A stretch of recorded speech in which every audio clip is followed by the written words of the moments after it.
Hello दोस्तों, hello. स्वागत है सबका हमारे YouTube channel the Q reactors पर।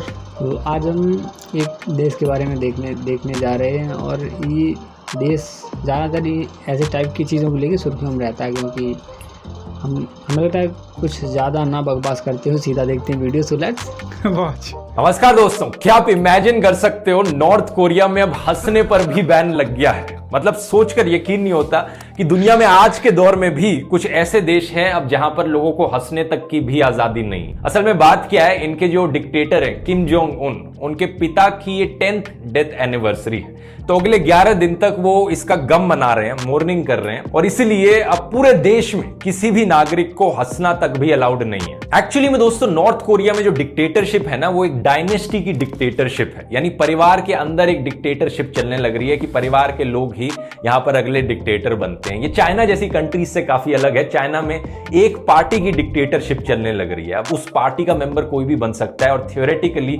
कोई भी उस पार्टी के अंदर ऊपर पहुंचकर अपनी डिक्टेटर की पोजीशन ऑक्यूपाई कर सकता है। लेकिन नॉर्थ कोरिया की डिक्टेटरशिप पुराने जमानों में जो राजा महाराजा होते थे वैसी डिक्टेटरशिप चल रही है। इसकी शुरुआत हुई थी 1948 में किम इल सुंग से। 1994 तक उनका राज था, जिसके बाद आए किम जोंग इल, उनके बेटे, और 2011 में उनकी डेथ हुई, और फिर आए अभी के डिक्टेटर, उनके बेटे किम जोंग उन।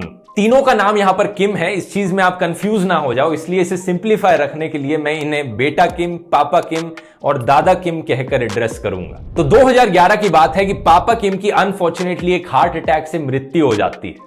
इनकी एक न्यूज एजेंसी है नॉर्थ कोरिया में, कोरियन सेंट्रल न्यूज एजेंसी, वो रिपोर्ट करती है कि जब इनकी डेथ हुई उस समय जो स्नो स्टॉर्म आने लग रहा था, बर्फ का तूफान आने लग रहा था, वो पॉज हो जाता है। मतलब अचानक से तूफान थम जाता है जैसे ही इनकी डेथ होती है। और फिर ये रिपोर्ट करते हैं कि इनकी जो एक सेक्रेट पहाड़ी है माउंट पेक्टू करके, इस पहाड़ के ऊपर जो आसमान था वो लाल कलर से चमकने लगता है। बड़ी ही दमदार पत्रकारिता इनकी दिखती है यहां पर। और फिर ये बताते हैं कि एक बड़ी फेमस लेक है जहां पर जो बर्फ थी वो इतनी तेजी से क्रैक करती है कि उसकी आवाज से आसमान से लेकर धरती सब गूंज बैठते हैं, मानो यमराज खुद स्वयं पापा किम को एक टैंक में लेने आ रहे हैं। आप शायद इन सारी चीजों पर डाउट करेंगे, लेकिन कोरियन सेंट्रल न्यूज एजेंसी की सच्ची पत्रकारिता पर कोई सवाल नहीं कर सकता।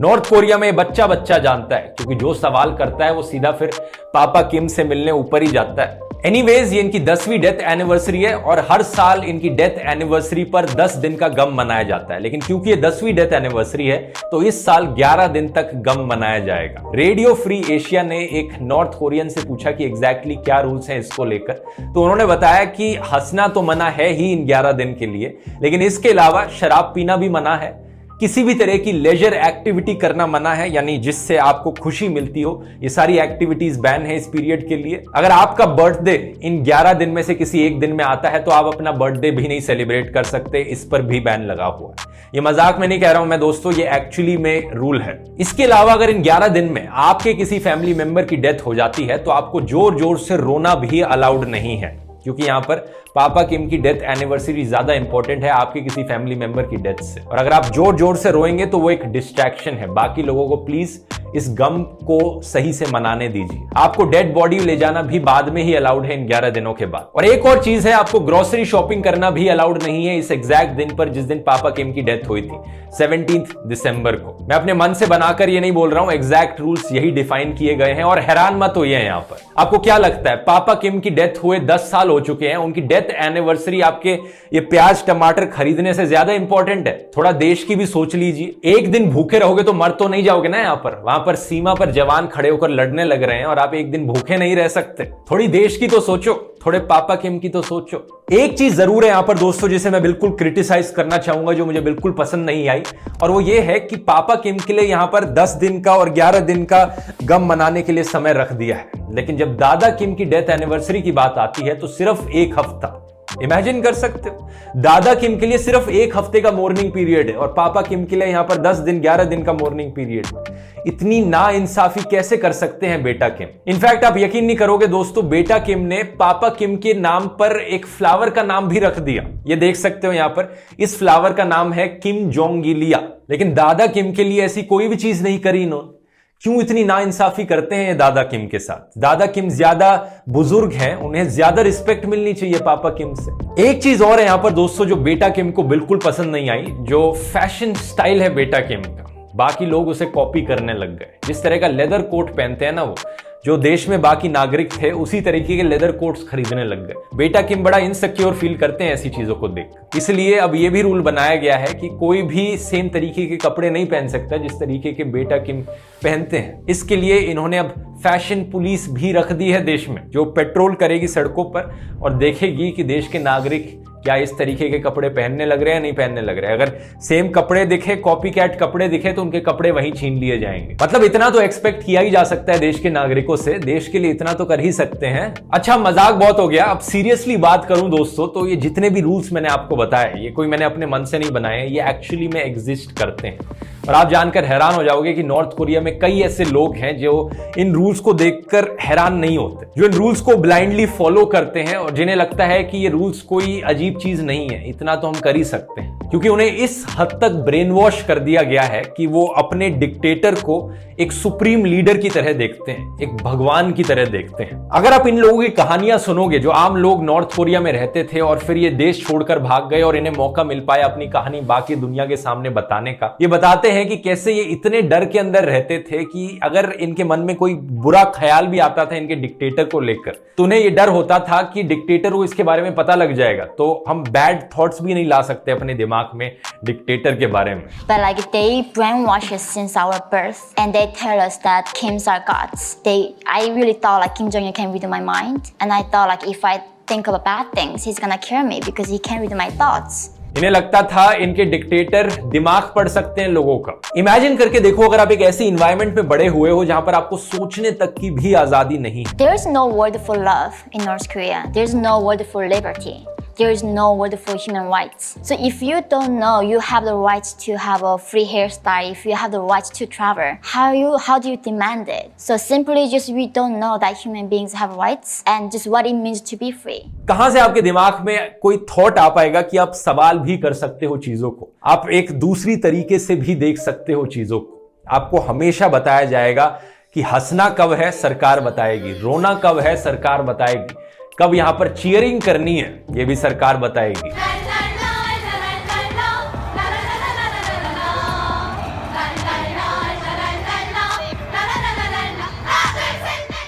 ये एक बहुत बढ़िया उदाहरण है बाकी दुनिया के लिए कि extreme form of brain washing और एक्सट्रीम फॉर्म ऑफ डिक्टेटरशिप से एक देश की क्या हालत हो सकती है। एग्जैक्टली ये डिक्टेटर्स किस तरीके से ब्रेन वॉश करते हैं लोगों को, इस चीज के बारे में अगर आप और जानना चाहते हैं, इस चीज की मैंने डिटेल में बात करी थी हिटलर वाले वीडियो में कि हिटलर ने कैसे ब्रेन वॉश किया था जर्मन्स को। यहां पर क्लिक करके आप इसे देख सकते हैं और मिलते हैं फिर अगले वीडियो में। बहुत बहुत धन्यवाद। ये वीडियो देखने के बाद अगर जो हिंदुस्तान के मतलब हिंदुस्तान जैसे देश में जो पला बड़ा हो उसे वहाँ भेज भी दिया जाए रहने के लिए फ्री ऑफ कॉस्ट, तो ये हमें लगता है जो जाएगा वहाँ पे उसके लिए बहुत बहुत ज़्यादा बुरी सज़ा की तरह काम करेगा। वो कहते हैं ना, उन्हें पता नहीं होता कि नरक क्या है, तो नरक का अगर उन्हें अनुभव लेना है बिल्कुल they can go to North Korea.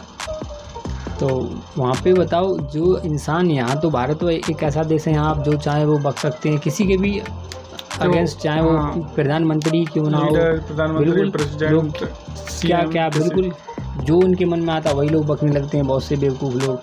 और अगर वहीं नॉर्थ कोरिया में देखा जाए तो वहाँ आप बोलना तो बहुत दूर गलत चीज़ सोच तक नहीं सकते, क्योंकि उन्हें पता है कि ये हो सकता है कि वो ये जो किम जोंग है वो आपका अगर उन्होंने तो आपका माइंड पढ़ लिया फिर होगा क्या। बस बात ये है ना, उन्हें ये बचपन से बताया जाता है कि आप मतलब किम्स जो है, किम जो उनके परिवार में है सरनेम, तो किम्स जो है भगवान की उपाधि दी जाती है, गॉड है वही गॉड है।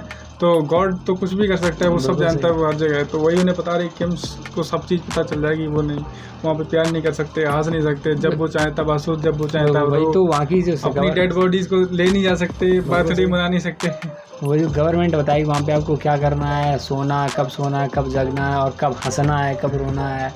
और मतलब इंसान को वहाँ पे हमें लगता है इंसान नहीं समझा जाता है, सिर्फ जो डिक्टेटर्स जो वहाँ पे जो रूलर हैं वही खुद को एक इंसान समझते हैं, भाई जब हमारी मर्जी हम वो कर सकते हैं, लेकिन जो जनता है वो नहीं, वो चलेगी हमारे अकॉर्डिंग।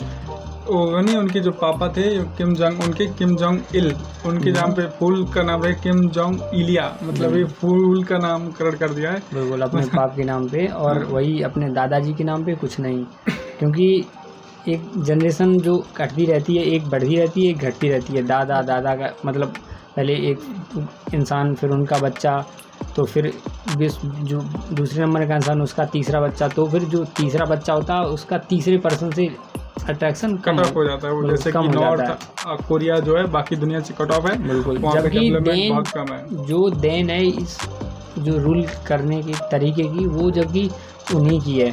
इनके दादाजी ने ही इस चीज़ की शुरुआत करी थी। उन्होंने जो भी करा हो, सेक्रीफाइस करा हो या जो भी करा हो, वो इनके बाप को मिली, किम जोंग इली जो इल है उनको, और उनसे किम जोंग उनको मिली। और फिर भी बताओ वही तो, फिर भी ये जो इनके दादाजी, उनकी रेस्पेक्ट हमें इसकी तुलना में थोड़ी कम लग रही है। और जैसा कि बताया गया था कि जो नॉर्थ कोरिया है वहाँ पे जो डिक्टेटरशिप है वो चाइना से अलग है।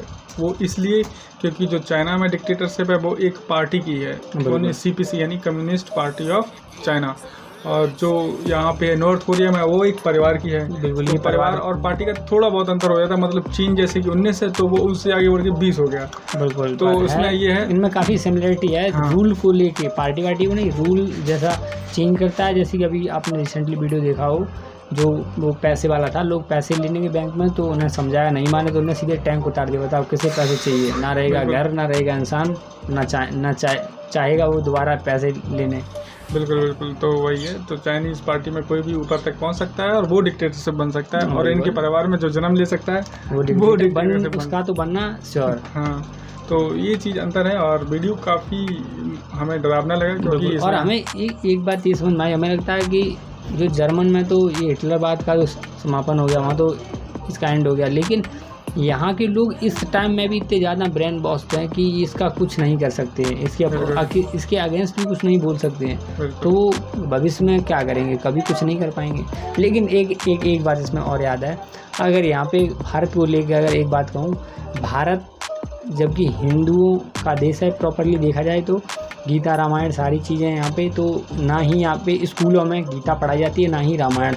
और मैंने एक वीडियो में देखा था, और एक ही नहीं काफ़ी सारी वीडियो देखे, कि अगर जो किताबों को लेके एनालिसिस करा गया पूरे अंडर वर्ल्ड में कि कहाँ पे किस टाइप की किताबें चलती हैं, तो जो नॉर्थ कोरिया यहाँ पे पाया गया कि भारत की जो गीता है, गीता वहाँ पे पढ़ाई जाती है, रामायण के कुछ चैप्टर इस वहाँ पे इंक्लूड है। बताओ, यानी कि जो ये तानाशाह, ये कैसा भी हो, पर ये भारत के बारे में एक हमें लगता है पॉजिटिव थिंक रखता है, जो कि हम लोगों के लिए सही भी है।